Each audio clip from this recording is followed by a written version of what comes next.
கிறிஸ்து நாமத்தில் உங்கள் எல்லோருக்கும் வாழ்த்துதலை தெரிவித்துக் கொள்கிறேன். கடந்த பதிவிலும் கூட எசேக்கியேல் 38வது அதிகாரம் 7வது வசனத்தின்படியாக நாமும் ஆயத்தப்பட்டு மற்றவர்களையும் ஆயத்தப்படுத்தப்படும்படியான காரியங்களை குறித்து நாம் பார்த்து வருகிறோம். முதலாவது நாம் ஆயத்தப்பட வேண்டும். நாம் ஆயத்தப்படாதபடிக்கு மற்றவர்களை ஆயத்தப்படுத்துவது விருதாவான காரியம். நமக்கு பரலோகம் போகிறதுக்கே வழி இல்லை. மற்றவர்களை ஆயத்தப்படுத்தி ஒரு பிரயோஜனம் கிடையாது. முதலாவது நாம் ஆயத்தப்படணும், அப்புறம்தான் மற்றவர்களை ஆயத்தப்பட வேண்டும். நாம் ஆயத்தப்படுவதற்கு என்ன செய்ய வேண்டும் என்பத காரியங்களை குறித்து நாம் பார்த்தோம்.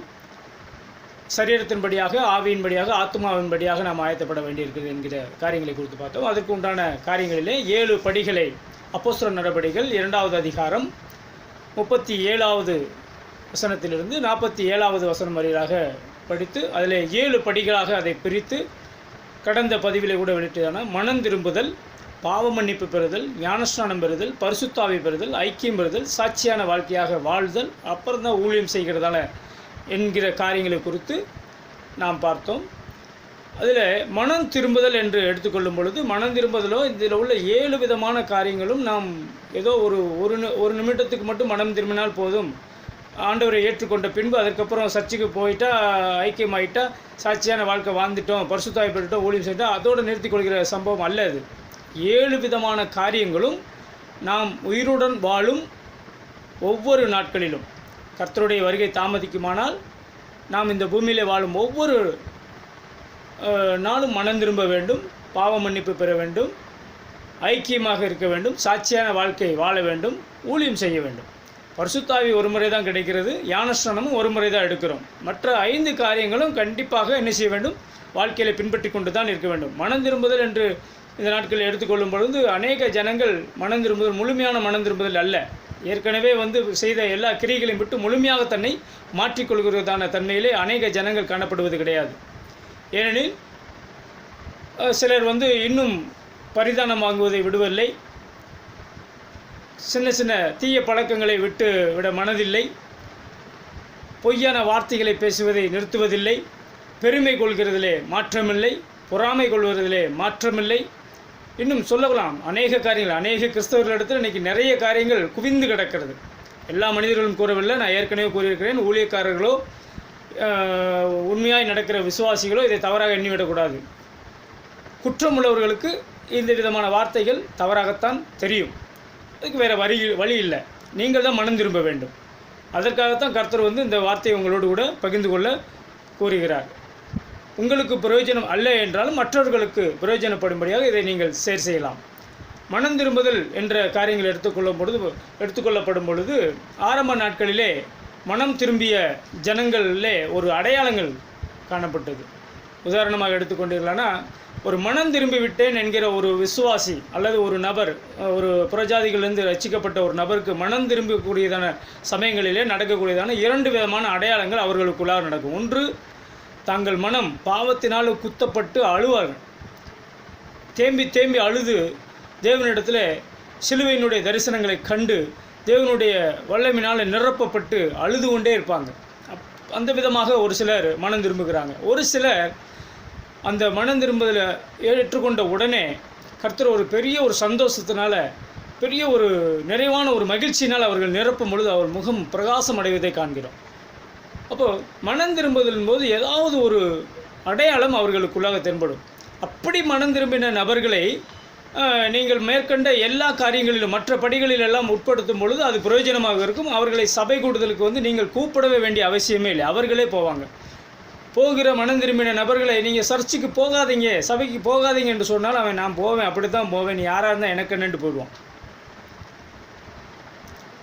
ஒரு மனுஷியாக இருந்தாலும் சரி, மனுஷனாக இருந்தாலும் சரி, தன் குடும்பத்தாரே தடுத்தாலும் சரி, பக்கத்து வீட்டுக்காரங்க தடுத்தாலும் சரி, தெருவே தடுத்துருந்தா, ஊரே தடுத்து நின்னாலும் சரி, இயேசு தான் எனக்கு வேணும், மற்ற யார் எனக்கு தேவையில்லை என்ற நோக்கத்தோடு அவர்கள் சபைக்கு செல்ல ஆரம்பித்து விடுவார்கள். அப்படிப்பட்ட மனம் திரும்புதலைத்தான் கர்த்தர் விரும்புகிறார். ஏதோ பணத்திற்காக எதாவது கொடுப்பாங்க, எதாவது செய்வாங்க, ஒரு திருமண காரியத்திற்காக நான் அவளை காதலிக்கிறேன் அதனால் நான் மதம் மாறுறேன், நான் இவனை காதலிக்கிறேன் அதனால் நான் மதம் மாறுறேன், இது ஒரு பிரயோஜனமும் இல்லை. ஒரு வேலை கிடைக்குது, இல்லை இவங்க சபைக்கு போனால் பணம் தர்றாங்க, வேண்டிய எல்லா ஆகாரங்களும் கொடுக்குறாங்க, அதற்காக நான் மனம் திரும்புகிறேன் என்று கூறினால் அதுக்கு உண்மையான மனம் திரும்புதலும் கிடையாது, பாவ மன்னிப்பும் கிடையாது. அப்போது இந்த மனம் திரும்புதலும் பாவ மன்னிப்பும் தேவனிடத்திலிருந்து வருகிற ஒரு காரியமாக இருக்கிறது. பரிசுத்தாவையும் அப்படித்தான். இந்த 3 விதமான காரியங்கள், மனம் திரும்புதல், பாவ மன்னிப்பு, பரிசுத்தாவி, இந்த 3 காரியங்களும் தேவனிடத்திலிருந்து நம்ம பெற்றுக்கொள்ளுகிறதான காரியமாக இருக்கிறது. ஞானஸ்தானம் என்பது நீங்கள் சரீரத்தில் ஒப்புக் கொடுக்கக்கூடியதான காரியம். ஒரு சபையில் போய் உட்கார்றது நீங்கள் தான் போய் என்ன செய்ய வேண்டும், உட்காரப்பட வேண்டும். ஊழியம் செய்கிறதும் நீங்கள் தான் உங்களே ஒப்புக் கொடுக்க வேண்டும். இந்த சாட்சியான வாழ்க்கை வாழ்கிறது என்கிற தன்மை எடுத்துக்கொண்டு அது ஆத்மாவில் நடக்கக்கூடியதான மாற்றங்களை அது வெளிப்படுத்தி காட்டும். இந்த நாட்களிலே, ஆரம்ப நாட்களிலே மனம் திரும்பினதான ஒரு நபரை எடுத்துக்கொண்டால், மத்தேயு எழுதினதான நிருபத்தில் 3வது அதிகாரம் 5 முதல் 8 வரை உள்ள வசனங்களை வாசிக்கும் பொழுது, பரிசேயர்களும் சதுசேயர்களும் தங்கள் மனம் குத்தப்பட்டவர்களாகி யோவான் ஸ்நானனிடத்தில் போய் ஞானஸ்நானம் எடுக்க தங்களை ஒப்புக் கொடுக்கிறார்கள். அப்படியானால் ஒரு மனம் திரும்புகிற ஒருவனிடத்திலே மனம் குத்தப்பட்ட அனுபவம் கண்டிப்பாக இருக்கும். இருந்தால் தான் அவர்கள் முழுமையாக மனம் திரும்பியிருக்கிறார்கள் என்று பொருள். அதே போல் லூக்கா எழுதினதான நிருபம் 19வது அதிகாரம் 8-9 வசனங்களை படிக்கும் பொழுது சகேயு என்கிற ஒரு மனிதனை குறித்து வாசிக்கிறோம். இந்த சகேயு என்கிற மனிதன் ஆண்டவரை காண மிகவும் ஆவலோடு கூட நம்ம அறைக்குள்ளே, நம்ம இருதயத்துக்குள்ளே வர மிகுந்த சந்தோஷம் இருக்குது. வரும்பொழுது அது ஆட்டோமேட்டிக்காக ஒரு மாற்றத்தை கொண்டு வரும். எப்படி என்றால், அதே சகையு ஒரு வட்டிக்கு கொடுத்து வாங்குகிற ஒரு நபராக இருந்தார். ஆண்டவரை ஏற்றுக்கொண்டு ஆண்டவருடைய வார்த்தைகளை கேட்டவுடன் தான் மனம் திரும்பி, நான் வாங்கின பணத்திற்கு 4 மடங்கு அதே ஏழை ஜனங்களிடத்தில் நான் திரும்ப கொடுக்கிறேன் என்று கூறினார். இப்போ இந்த இடத்துல ஒரு மாற்றத்தை கண்டுக்கலான்னா உங்களுக்கு புரியும். ஆண்டவரை ஏற்றுக்கொண்டவர் ஒரு மாற்றம் வந்தவுடனே அவர் 4 மடங்காக தன்னுடைய பாவத்தை கழுவுவதற்காக 4 மடங்கு நான் திரும்ப கொடுக்கிறேன் என்று கூறுகிறார். அப்படியானா என்ன, இந்த வீட்டுக்கு ரட்சிப்பு வந்ததுன்னு அப்பொழுது தான் ஆண்டு சொல்லுகிறார். அப்போ ஒரு மனிதனுக்குள்ள ரட்சிப்பு ஏற்படணும்னா அவனுக்குள்ள இந்த 2 விதமான மாற்றங்கள் இருக்கணும். ஒன்றும் குத்தப்பட்டு அனுபவமாக இருந்து அழுது புலம்பி தேவனிடத்தில் மனம் திரும்பணும். அல்ல என்றால் தான் செய்த பாவங்களுக்குடைய மன்னிப்பை ஒருவன் தேட வேண்டும். இந்த 2 காரியங்கள் நடந்தால் தான் ஒருவருக்குள்ள மனுஷியாக இருக்கட்டும், மனிதர்களாக இருக்கட்டும், அவர்களுக்குள்ள என்ன செய்யணும்னா மனம் திரும்புதல் ஏற்பட்டிருக்கிறது என்பது பொருள். ஆண்டவர் இன்னொரு காரியங்களிலே கூறும் பொழுது, மத்தேயு எழுதின நிருபம் 3வது அதிகாரம் 8வது வசனத்திலே, அப்படி மனம் திரும்பினவர்கள் மனம் திரும்புதலுக்கு ஏற்ற கனிகளையும் கொடுக்க வேண்டும் என்று சொல்லுகிறார். மனம் திரும்புதலுக்கு ஏற்ற கனிகளையும் கொடுக்க வேண்டும். கனிகள் என்றால் உங்கள் எல்லாருக்கும் தெரியும். ஆவியின் கனி 9: சந்தோஷம், சமாதானம், நீடிய பொறுமை, சாந்தம், நல்லொழுக்கம், தயவு, இச்சையடக்கம், அன்பு, இப்படிப்பட்ட 9 விதமான கனிகளையும் கொடுக்கிற ஒரு நபராக தங்களை உட்படுத்தி கொள்ள வேண்டும். அவர்களுக்குள்ளாக இருந்து இந்த கனி கொடுக்குற அனுபவம் ஆட்டோமேட்டிக்காக தானாக வந்துவிடும்.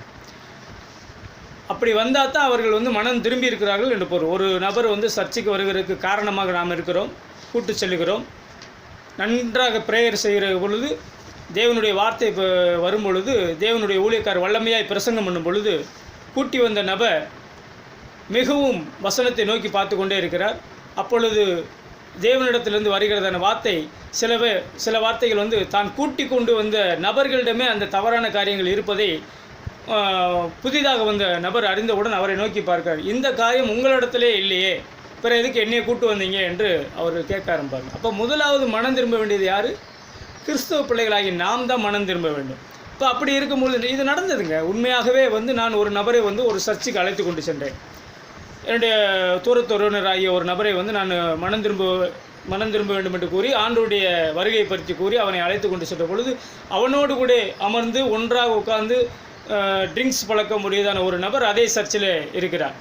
அப்போ நான் இவனிடத்தில் எந்தெந்த அளவுக்கு நான் ட்ரிங்க்ஸ் பண்ணக்கூடாது, மற்ற கேடான எந்த பழக்கங்களும் இருக்கக்கூடாது என்று கூறி நான் அழைத்து கொண்டு போனேனோ அத்தனை பழக்கங்களும் உள்ள ஒரு நபர் சர்ச்சுக்குள்ளே இருக்கிறார். அப்போ நான் அந்த இடத்துல போதகம் பண்ணுகிற பாஸ்டர் நன்ற விதமாக ஊழியக்காரர் பிரசங்கம் பண்ணி கொடுக்கிறார். நானும் ஏற்கனவே என்னோட கூட வந்த நபர்கிட்ட எல்லா விதமான காரியங்களும் கூறியிருக்கிறேன். ஆனால் அவன் சபை முடிந்து வெளியில் வந்தபொழுது, நீங்கள் இவைகள் சொல்லுவதெல்லாம் சரி, ஆனால் உங்கள் சர்ச்சுக்குள்ளே இருக்கிற ஒரு நபரே இதையெல்லாம் என்னோட உட்கார்ந்து போன வாரம் வரை என்னிடத்தில் செய்து கொண்டு தானே இருக்கிறான், அப்புறம் எப்படி நீங்கள் என்னை மட்டும் இதை செய்யக்கூடாது என்று கூறுகிறேன்னு சொன்னான். அப்படியான பாருங்கள், வேதம் என்ன கூறுகிறது? உங்கள் நிமித்தமாக பிரஜாதிகள் மத்தியிலே என் நாமம் தூஷிக்கப்படுகிறதே என்று வேதத்திலே படிக்கிறோம். அப்போ முதலாவது தேவ ஜனங்களின் நிமித்தமாக பிரஜாதிகளின் மத்தியிலே தேவனுடைய நாமம் தூஷிக்கப்படக்கூடாது என்பதை முதலாவது அறிந்து கொள்ள வேண்டும். அதற்காக முதலாவது நாம் தான் மனம் திரும்ப வேண்டும். அதனால் இடரல் வருகிறது நல்லது தான். அந்த இடரல் யாரால் வருகிறதோ அவனுக்கு ஐயோ என்று வேதம் கூறுகிறது. இப்போ ஒரு நபர் சர்ச்சுக்குள்ளே வந்து உட்காருவதற்கு, ரட்சிக்கப்படுவதற்கு நாமே தடையாக இருக்கக்கூடாது. அதற்காகத்தான் முதலாவது நாம் மனம் திரும்ப வேண்டும், நாம் ஆயத்தப்பட வேண்டும். அது இல்லாதபடிக்கு மற்றவர்களை கூட்டு வந்து உட்கார்ந்தோ மற்றொரு இடத்துல போய்த்தோ ஒரு பிரயோஜனமும் அல்ல. நீங்கள் தான் சாட்சியான வாழ்க்கை வாழ்ந்து கொண்டு அதன்படியாக அதற்கு பின்பு தான் என்ன செய்ய வேண்டும், மற்றவர்களை கூட்டு கொண்டு வர வேண்டும். இப்போது அதே போல் எல்லாருக்கும் மனம் திரும்ப வேண்டும் என்று கர்த்தர் வந்து ஆரம்ப காலகட்டத்திலிருந்து யோவான்ஸ்நானனுடைய காலத்திலே யூதர்களுக்கும் மற்றவர்களுக்கெல்லாம் வந்து மனம் திரும்புங்கள், பரலோக ராஜ்யம் சமீபமாக இருக்கிறது என்று ஆண்டவர் உரைத்தார். ஆண்டவருடைய நாட்களிலே செபுலோன், நப்தலி, கலிலேயா போன்ற நாடுகளின் ஓரத்தில் ஆண்டவராக இயேசு கிறிஸ்து மத்தேயு எழுதின நிருபம் 3வது அதிகாரம் 15வது வசனத்தில் படிக்கும் பொழுது அங்குள்ள எல்லா ஜனங்களையும் மனம் திரும்புங்கள், பரலோக ராஜ்யம் சமீபத்தில் இருக்கிறது என்று ஆண்டவர் என்ன சொன்னார்? மத்தேயு எழுதின நிருபம் 4வது அதிகாரம் 17வது வசனத்தின்படியாக ஆண்டவர் கூறுகிறார்.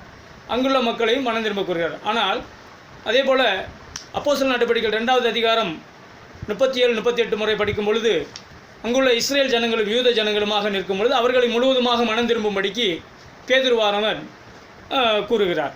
ஆவியில் நிரம்பி அதனுடைய காரியங்களை குறித்து விளக்கி கூறுகிறார். அதற்கு பின்பு உள்ளதான ரட்சிக்கப்பட்டதான பவுல் அப்போஸ்தலர் அவர் என்ன கூறுகிறார்? அப்போஸ்தலர் நடபடிகள் 17வது அதிகாரம் 30 முதல் 31வது வசனம் வரை படிக்கும் பொழுது பூமியில் உள்ள எங்கும் உள்ள ஜனங்கள் மனம் திரும்ப வேண்டும் என்று கர்த்தர் கட்டளையிடுகிறார் என்று சொல்கிறார். பூமியில் உள்ள எங்கும் உள்ள ஜனங்கள் மனம் திரும்ப வேண்டும் என்று கட்டளையிடுகிறார் என்று. ஏனென்றால் தான் நியமித்த ஒரு மனுஷனை கொண்டு அவர் நீதியாக நியாயம் தீர்ப்பார், அவரை மரித்தோரிலிருந்து எழுப்பு பண்ணியிருந்தனாலே அதன் காரியத்தை நிச்சயிக்க பண்ணினார் என்று வேதத்தில் படிக்கிறோம். அப்போது இந்த நாட்களில் பூமியில் உள்ள எல்லா ஜனங்களும் மனம் திரும்ப வேண்டியது மிக மிக அவசியமாக இருக்கிறது. அநேக ஜனங்களுக்கு இந்த மனம் திரும்புதலை குறித்து இந்த வசனங்கள், வார்த்தைகள் ஊழியக்காரர்கள் மூலமாக இருக்கட்டும், மற்றவர்களுக்காக இருக்கட்டும் போய் செல்லுகிறது. ஆனால் எல்லா ஜனங்களும் மனம் திரும்பி விட்டார்களான்றால் இல்லை. ஆரம்ப காலகட்டத்தில் இயேசுடைய நாட்களிலே நிக்கதேமு என்கிற ஒரு நபர் கூட மத்தேயு எழுதின நிருபம் 19வது அதிகாரத்தில் 16 முதல் 26 வசனங்கள் படிக்கும் பொழுதும், மார்க்கு எழுதின நிருபம் 10-17 முதல் 27 வசனங்கள் வரையாய் படிக்கும் பொழுதும், யோவான் எழுதின நிருபம் 3:1 முதல் 4 வரை படிக்கும் பொழுதும் என்று பார்த்தீர்களானால் நிக்கதேமு என்கிற நபர் நான் ரட்சிக்கப்பட நான் என்ன செய்ய வேண்டும் என்று ஆண்டவரிடத்தில் வந்து கேட்கிறார். அவர் என்ன கூறுகிறார்னா, இந்த வேத புத்தகத்தில் உள்ள நியாயப்பிரமாணங்களை நீ முழுவதுமாக கைக்கொள் என்று கூறுகிறார். நான் இவைகளெல்லாம் ஏற்கனவே செய்து கொண்டு தானே வருகிறேன் என்று அவர் கூறுகிறார். அப்படியானால் உனக்கு உள்ளதை யாவையும் விட்டுவிட்டு ஏழைகளுக்கு ஜனங்களுக்கு கொடுத்து கொண்டு என் பின்னால் வா என்று சொல்லும்போது அவருக்குள்ள உள்ள இருதயம் என்ன செய்யப்படவில்லை, மாற்றப்படலை.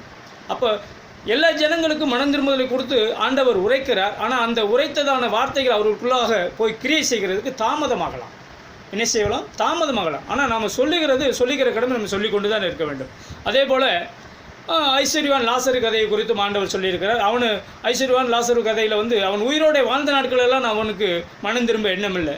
அவன் மரித்து நரகத்தில் சென்று போட்ட பொழுது, நரகத்திலே அக்னியிலே தகித்து கொண்டு இருக்கும் பொழுது, தான் இங்கே வந்து விட்டேன், ஆனால் என்னுடைய சகோதரர்கள் வெளியிலே இருக்கிறார், அவர்களுக்கு போய் உம்முடைய ஊழியக்காரர்களை நான் போய் சொல்லிவிட்டு வருகிறேன் என்று சொல்கிறார். நீ போய் சொல்ல முடியாது, அல்லது ஒரு தூதர்கள் மூலியமாக அனுப்ப முடியாது. ஏற்கனவே என்னுடைய ஊழியக்காரர்கள் பூமியில் உண்டு, அவர்கள் சொல்லுகிறதை கேட்டு அவன் மனம் திரும்பினால் போதும் என்று ஆண்டவர் உரைத்து விடுகிறார். அப்படியானால் இந்த உயிரோடு இருக்கும் இந்த நாட்களிலேயே மனம் திரும்ப வேண்டியதான எல்லா ஜனங்களும் மனம் திரும்ப வேண்டும் என்பது மிக மிக மிக அவசியமாக இருக்கிறது. அதற்கு பின்பு பார்த்தீர்களானா அகிரிப்பா ராஜா, பெலிக்ஸ் ராஜா, இப்படிப்பட்டதான பெரிய பெரிய அதிகாரிகள் மத்தியிலே பவுல் ஆண்டவராக இயேசு கிறிஸ்துவனுடைய உயிர்த்தெழுதலை குறித்தும் அவரை குறித்தும் என்ன கூறுகிறார் என்றால் அவருடைய ரட்சிப்பின் வல்லமையை குறித்து பிரசங்கிக்கிறார். அதிலும் சிலருக்கு என்ன செய்யவில்லை, கொஞ்சம் உரிய என்னை கிறிஸ்துவனாக மாற்ற விரும்புகிறாய் என்று கூறி அகிரிப்பா ராஜா ஒதுங்கிக் கொள்கிறார். அதே போல் பெலிக்ஸ் ராஜா என்னென்றால் அவனிடத்திலிருந்து ஏதாவது பணம் கிடைக்குமா என்பதை எதிர்பார்த்து அவரை அடிக்கடி கூப்பிட்டு விசாரித்ததாக பைபிளிலே வேதங்களில் வாசிக்க கேட்கிறோம். அப்படியானா என்ன, ஐஸ்வர்யவான்கள் ரட்சிக்கப்படுவது கூடாத காரியமா என்றால் அதிகாரிகளில் உள்ள எல்லா ஜனங்களும் ரட்சிக்கப்பட மாட்டார்கள். அந்த நாட்கள் கொர்நேலியு இருந்தார், யோசேப்பு என்கிற நபர் இருந்தார், தபித்தாள் இருந்தார்கள், தெர்கால் என்கிறவர்கள், லிதியால் என்கிறவர்கள் இருந்தார்கள். அதனால் எல்லா நபர்களும் இருக்கிறார்கள். ஐஸ்வர்யவான்கள் ரட்சிக்கப்பட்டவர்களும் இருக்கிறாங்க, ரட்சிக்கப்படாதவங்களும் இருக்காங்க. ஆனால் கடினம், இருதய கடினத்தை மாற்றிக்கொள்ள வேண்டும். தேவனுடைய வார்த்தையை திறக்கப்படக்கூடியதான காதுகளில் தான் நம்ம சொல்ல வேண்டும். ஆனால் நம்ம திணித்து கொண்டே தான் இருக்க வேண்டும். கர்த்தருடைய பரிசுத்த நாமத்திற்கு ஸ்தோத்திரம் உண்டாவதாக. ஆகையினாலே முதலாவது நாம் ஆயத்தப்பட்டு மற்றவர்களை ஆயத்தப்பட நம்ம கிரியைகளை மேற்கொள்ள வேண்டும்.